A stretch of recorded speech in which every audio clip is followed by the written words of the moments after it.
모닝 오비스와 함께하는 참 쉬운 클래식 이야기 클래식 99.9. 클래식은 어렵다는 편견을 깨주고 계신 분이죠. 이영빈 음악평론가 오늘도 함께합니다. 어서 오십시오. 예, 안녕하세요. 클래식 멘토 이영빈입니다. 예. 오늘 그 넥타이를 메고 오셨는데 보통 네. 이렇게 저희 방송 때 정장을 잘 드레스업 하신 날은 뒤에 일정이 있으시던데. 예, 오늘 스승의 날이고 해서요. 아. 몇몇 분 뵈려고 합니다. 오늘 5월 15일이네요. 네, 맞습니다. 그러네요. 마음속에 그 담고 계신 스승님들이 제법 몇 분 계시나 봅니다. 뭐 이제 공직 입문할 때 도와주신 분이랄지, 예, 공부할 때 아무래도 좀 저한테 많은 영향을 끼치신 분들, 예, 가끔 뵈려고 합니다. 그분들 지금 굉장히 설레고 계실 것 같아요. 네. 우리 제자가 찾아온다는 마음에 네. 저는 젊을 때는 이런 거에 대한 감흥이 없었는데 앞서 잠깐 그 방송 전에 말씀하셨는데 좀 뭉클했거든요. 예, 나는 왜 그런 걸 챙기고 살지 못했을까? 왜 잊고 살았을까? 막 이런. 제 클래식을 좋아하지만 그게 벚꽃 창신, 네. 옹고이지신이라는 정신이잖아요. 근데 그 옹고이지신이 옛것을 익히는 건데 그게 다 스승님한테 익히는 거잖아요. 그렇죠. 예. 그래서 오늘 스승의 날인데 뭐 고전에서 익히게 되는 클래식의 날이라고 해도 과언이 아닌 그런 날입니다. 네. 자, 오늘 만나볼 작곡가 굉장히 그 팬층이 두꺼운 네, 그런 분이라고요? 네. 뭐 최근 현대 클래식계의 뭐 트렌드 세터 뭐 이렇게 말씀드릴 수도 있겠는데요. 낭만파 시대에 활약을 했지만 네. 그의 사후 50년이 지난 20세기 중반 정도가 돼서야 드디어 그의 위대성을 좀 알게 된. 그래서 지금은 유럽과 미국은 물론이고 한국, 일본 등 동서양을 막론하고 가장 핫하게 연주되는 그런 작곡가입니다. 위대한 교향곡의 거장 요제프 안톤 브루크너입니다. 예. 20세기를 보시기 직전에 이제 돌아가신 거죠. 1890년 96년에 돌아가셨어요. 예. 근데 세기를 딱 지나면서 오히려 큰 사랑을 더 받게. 네. 그래서 그 살아생전에 아예 그 영광이 없었던 건 아니지만 네. 그의 위대성을 어렴풋이나마 알게 됐었지만 그걸 진정으로 깨달은 건 그 20세기 중반 이후라고 생각합니다. 네. 브루크네리언. 야, 이거 그 예전 분들에게는 잘 붙지 않는 호칭인데 신조어를 탄생시킬 만큼 인기를 끌고 있다고 합니다. 브루크너 어떤 인물입니까? 네, 그 지금 말씀하셨지만 무슨 네리안이라고 해서 그 작곡가를 뭐 추종하는 경우에 가장 대표적인 게 이제 바그너예요. 바그너를 추종하는 사람은 바그네리언이라고 했던 것이 이제 그 시초가 됐거든요. 브루크너도 그의 예술에 탐복해서 그를 따르는 광팬층이 바로 이제 브루크네리언이라고 부르는 사람들입니다. 네. 저도 브루크네리언이죠. 브루크너는 1824년에 태어났는데요. 마침 그 해는 베토벤의 교향곡 제9번 합창이 초연되던 해였습니다. 1824년에 5월 7일 날 초연이 됐고 그리고 좀 있다가 9월 4일에 이제 브루크너가 태어났거든요. 왠지 새로운 베토벤이 다시 한번 나타날 것만 같은 그런 상스러운 기운이 있었다고 저는 생각이 드는데 낭만주의 시대에서 가장 그 훌륭한 작곡가라고 하면 뭐 물론 꼽기가 굉장히 어렵지만 이 교향곡 분야에서는 투탑이 있어요. 브람스와 브루크너.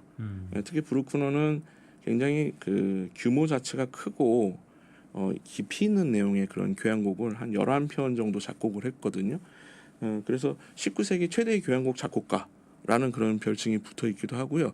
또 그의 우상이기도 했던 바그너가 사실은 교향곡을 안 쓰고 오페라를 평생 썼는데 바그너가 만약에 교향곡을 작곡했으면 이런 방식으로 작곡했을 것이다 라는 차원에서 교향곡의 바그너다 이런 이제 별칭이 붙어 있기도 한 그런 작곡가입니다. 네, 말씀하신 대로 이제 브루크너는 교향곡에 본인의 심혈을 다 평생 기울였는데 그의 교향곡 사랑은 어느 정도였는지. 예, 그 브루크너의 작품을 보면은 이제 종교 음악이랄지 또 실내악이나 피아노 소품, 오르간 작품 뭐 다양하게 남아는 있습니다만 굉장히 소수예요. 소수고 대부분이 교향곡 작품입니다.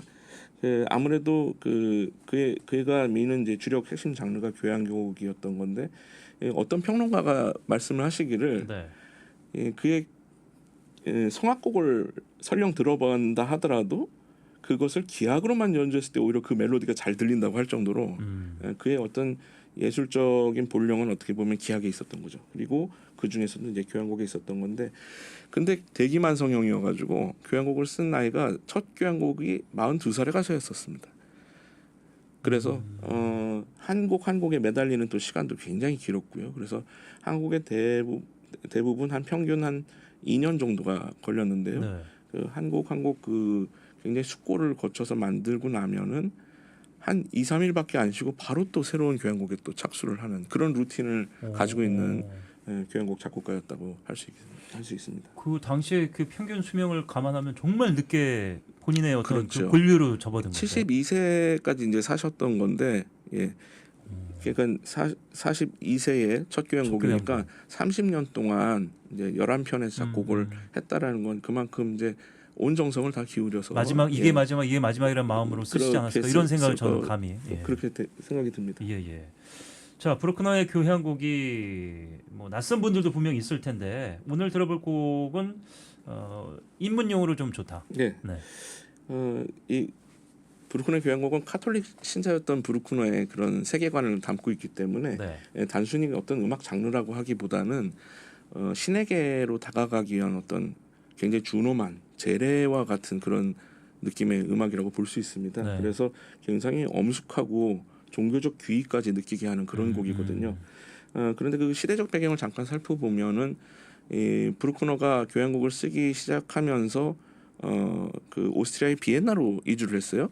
근데 당시 오스트리아는 1866년에 프로이센과의 전쟁, 보호 전쟁에서 사실 졌습니다. 네. 그래서 오스트리아 국민들이 굉장히 실망을 했고 이 유럽의 패권 질서가 오스트리아로부터 떠나가는 그런 형국이 됐죠. 그래서 굉장히 불안해하는 그런 국민들에게 당시 오스트리아의 재상이었던 메테르니 재상이 굉장히 향락적인 정책을 폈어요. 무도회를 많이 여는 그런 정책을 폈습니다. 그런 흐름에 맞춰서 요한 스트라우스 일가의 이 아주 향락적이고 화려한 왈츠가 굉장히 유행했거든요. 네. 그거에 이제 굉장히 길들여 있었기 때문에 비엔나 청중들에게 그런 종교적 귀가 들어가 있는 교향곡이 굉장히 낯설었습니다. 부담도 좀 됐을 수도 네, 있겠네요. 네. 그리고 이 교향곡이 뜻하는 바가 보면은 어떤 대성당의 건축물 같은 것들을 연상케 한다든지 네. 우주의 모습을 연상케 한다든지 그래서 네. 이 음향이 굉장히 광활합니다. 그래서 거의 고막을 뭐 이렇게 울리듯이 굉장히 위압적인 그런 느낌으로 좀 다가오기도 하고 결정적으로 네.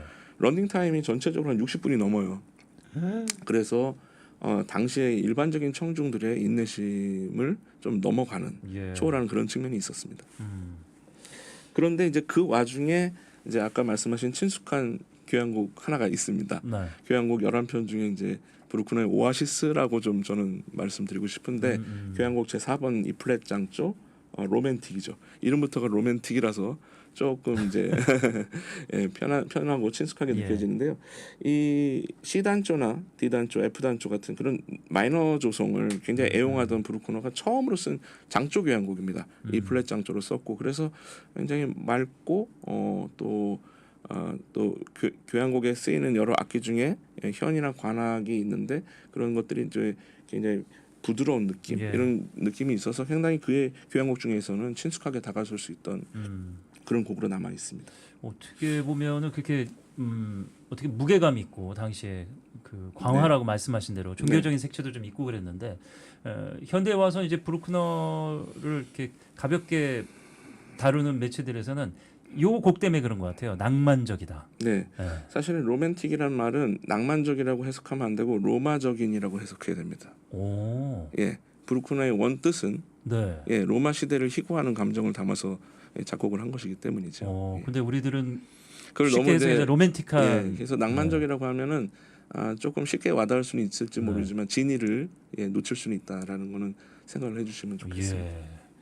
자, 그렇다면 4번 교향곡 네, 로맨틱 오늘은 어떤 연주로 만나볼까요? 그 동독 출신의 지휘자 클라우스 텐스테트가 1989년에 런던 피를 지휘한 음반이 굉장히 명연입니다. 그 중에서 사악장을 한번 들어보시겠는데요. 일출이 되는 듯한 태양이 떠오르는 듯한 그런 장면이 되겠습니다. 들어보시죠.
굿모닝 OBS 청취하신 청취층들이 이 스펙트럼에 놀라실 것 같아요. 저희가 그 앞서 그 문화 이슈 최백호님의 낭만에 대해 마무리를 했는데 브루클린의 로맨틱하진 않네요.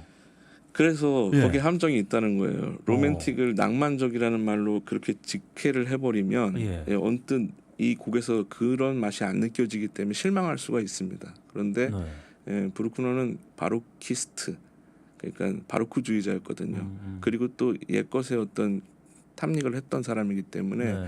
로마 시대를 상상하면서 이 곡을 작곡한 거고 지금 방금 들으신 것은 느끼셨는지 모르겠습니다만 로마 시대의 중세에 네. 해가 막 일출을 하는 듯한 그런 그런 느낌이 느낌을 좀 갖게 만든 것이거든요. 네. 그래서 좀 제목이 가끔은 혼동을 주기도 합니다. 예. 15년 전 강릉에서 일출 때 느꼈던 감흥이 다시 되살아나는 네. 것 같았습니다.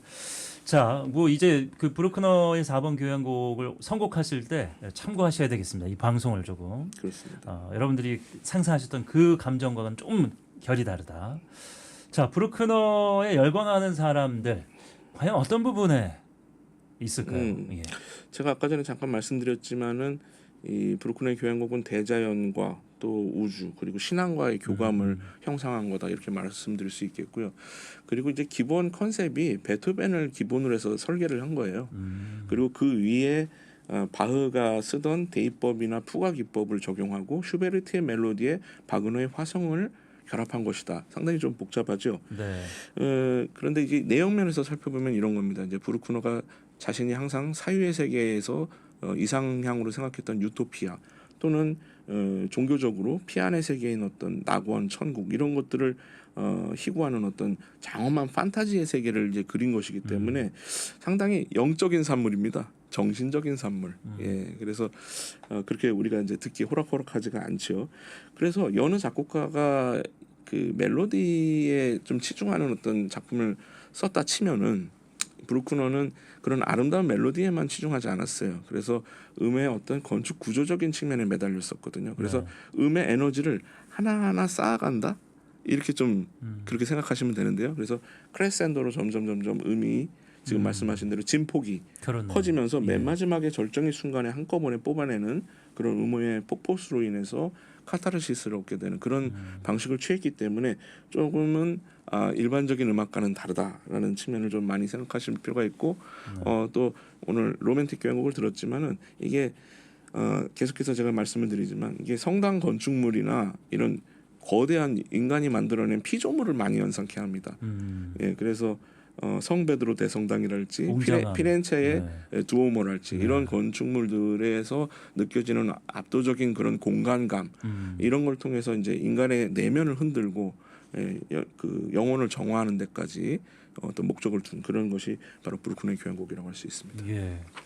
말씀하신 대로 그런 위대한 건축물들 저는 이렇게 말씀드리시면서 칼 세이건의 코스모스라는 책도 떠오르고 네. 스타워즈 시리즈가 다시 시작되면 거기에 넣어도 좀 어울릴 것 같다는 느낌도 들고 뭐 이렇습니다. 자, 브루크너의 음악 지금 뭐 브루크네리언이 있을 만큼 큰 사랑을 받지만 당시에 혹평을 하는 평론가도 많았다고요? 네. 이게 그 브루크너의 어떤 그 태생지부터의 문제가 있습니다. 안스펠덴이라는 그 린츠 교회에 있는 지금으로 말하자면 이제 굉장히 벽촌이죠. 예, 시골 출신이었거든요. 그래서 그 어른이 되도록 브루크너는 굉장히 그 자기의 고향을 닮은 천진난만함이 좀 있었어요. 그래서 사회력이 부족했습니다. 사교성이 부족했어요. 그래서 자신은 어떻게 보면 수도사와 같은 조용한 삶을 이어가려고 했습니다. 오르간 주자 정도로 활동하면서. 예. 그런데 큰 계기가 하나 있었죠. 1863년에 그의 나이 39살 때 바그너의 오페라 타노이저를 보게 됩니다. 타노이저를 보면서 완전히 이런 음악의 세계가 있구나라는 걸 경탄을 하게 되죠. 그래서 완전히 신세계를 발견한 듯이 바그너에 대해서 굉장히 숭배를 하게 되고 세속음악가로 세속음악 작곡가로 전업해야겠다라는 결심을 하게 돼서 이제 비엔나로 이주를 하게 된 겁니다. 뭐 그런 경우가 사실 몇 명 더 있어요. 바그너의 오페라 로엔그린을 보고 철철 울었다고 하는 가곡 작곡가 후고 볼프라든지 당시에 첨단 음악인 바그너에 경도되었던 음악가들이 상당히 많습니다. 뭐 드뷔시, 차이콥스키, 스메타나 상당히 많고요. 그런데 이제 문제는 브루크너가 활동하게 된 게 비엔나라고 말씀드렸잖아요. 예. 근데 그 비엔나의 그 분위기가 영 그 바그너가 활약하고 있던 미넨이나 라이프치히 드레스단과는 다르다는 것이 문제였습니다. 비엔나는 브람스나 한슬릭 같은 보수파가 지배를 하고 있는 도시였거든요. 네. 브람스는 바그너는 물론이고 리스트 같은 그런 혁신적인 그런 음악을 하는 사람들 신독일 악파라고 합니다. 여기를 굉장히 경계했어요. 예, 신성한 클래식 음악의 세계를 위협하는 세력이라고 생각했습니다. 텃세가 있었군요. 네네. 그리고 그를 추종하는 브람스를 추종하는 비인 대학의 음악 미학의 교수인 에드와르드 한슬릭이라는 사람이 당대의 최고의 음악 평론가로서 여러 언론에서 계속 그 평론을 쓰게 됐던 사람인데 이 사람이 보니까 갑자기 브루크너라는 듣보잡이 나타나서 바그너를 숭배한다고 마구 얘기를 하고 다니고 네. 본인들의 그 바그너는 오페라만 썼다고 말씀드렸잖아요. 예. 보수파가 교향곡이고 진보파는 사실은 오페라거든요. 보수파의 핵심 장르인 교향곡을 쓰겠다고 또 이렇게 브루크너가 얘기를 하고 뭔가 앞뒤가 다니니까 안 맞는 인물이다. 예. 이런 이제 하찮은 사람이 나타나서 교향곡의 세계를 망치고 있는 거 아닌가 이렇게까지 이제 오해를 하면서 이제 바그너의 아류라고 브루크너를 이제 몰아대기 시작합니다. 그래서 결국은 브루크너는 굉장히 그 여러 혹평에 시달렸어요. 네. 예, 뭐 보아 구렁이 뱀 같은 거대한 교향곡이니 아마추어 티를 못 벗은 작품이냐 하는 이런 식으로 말을 막 했거든요. 예. 그래서 브루크너는 이제 마음의 병이 생겨서 결국은 정신병원까지 아이고, 입원하게 안타깝네요. 됩니다. 예. 근데 다행히 이제 호전이 되긴 했는데 문제는 괴벽이 하나 남았어요. 이 숫자 강박증이라고요. 숫자를 계속 세는 거예요. 아, 특이한 또 병. 예, 누메로매니아라고 하는 병인데 예. 그래서 뭐 나뭇잎도 세고 그 여자 옷에 장신구 숫자도 세고 아. 도나우 강가의 백사장에 있는 모래알 숫자도 세고 바퀴 숫 뭐 마차의 바퀴 숫자도 세고 예, 예, 예. 자신의 묵주기도 수까지 세는 굉장히 그 엽기적 수준까지 나아가게 됩니다. 예. 안타까운 또 스토리가 이어졌는데 저는 이제 밤에 잠이 안 올 때 양을 세는데 자, 뭐 위대한 그 교향곡들을 남긴 브루크너. 근데 드물지만 소품곡도 썼다고요. 네. 그 가끔씩은 이제 본인도 그 예술에 대한 어떤 결벽증을 내려놓고 예. 오선지의 자기 느낌대로 쓴 곡이 있습니다. 바로 1868년작인 어느 가을 저녁의 고요한 사색인데요. 예, 본인의 이제 여제자에게 헌정한 곡이기 때문에 특히 그 멜랑콜리하고 또 쇼팽 같은 것이 연상되는 그런 작품이기도 합니다. 아, 어떤 연주를 만나볼까요? 예, 안나 마리아 마르코비나라고 하는 쾰른을 중심으로 활동하고 있는 여성 피아니스트가 2018년에 남긴 앨범에서 들어보도록 하겠습니다.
아니 저기 음악이 나가는 동안 저희가 이제 이런 곡은 너무 좀 이질감 있다 이렇게 그렇죠. 말씀을 드렸는데 재밌는 얘기를 해주셨어요. 반전미가 있는 거죠. 네. 예. 여성 제자에 대한 연모의 감정이 좀 있었던 것 같습니다. 있다고 봐야죠. 예. 근데 평생 혼자 살았다고요? 네, 독신으로 살았습니다. 안타까운 사연들이 많습니다. 자, 브루크너가 작곡가로 인정받게 된 전환점을 들여다볼 텐데 그의 어떤 삶이 여기에 좀 40에 얼추 이제 인접해서 네. 계기를 맞게 되는군요. 이제 전업 작곡가가 된 것이 아까 전에 이제 바그너의 오페라를 보고 네. 비엔나에 이주하면서 세속 음악으로 뛰어들었다고 말씀드렸잖아요. 그게 이제 1863년의 일이었는데 4번 교향곡을 들으시긴 했고 또 그것이 대중적이긴 했지만 가장 제대로 된 진정한 성공은 바로 제 7번 교향곡을 쓴 21년 후에 찾아왔습니다. 네. 때는 이제 1884년이고요. 이 제 7번 교향곡을 세상에 내놓을 때 하도 이제 비엔나에서 냉담하니까 출구를 찾았습니다. 라이프치히에서 초연을 하는 것으로. 그래서 라이프치히에서 아르투르드 니키시라고 하는 당시 신진 지휘자가 지휘를 한 것이 신의 한 수가 되어서 제 7번 교향곡은 드디어 대단한 성공을 하게 됩니다.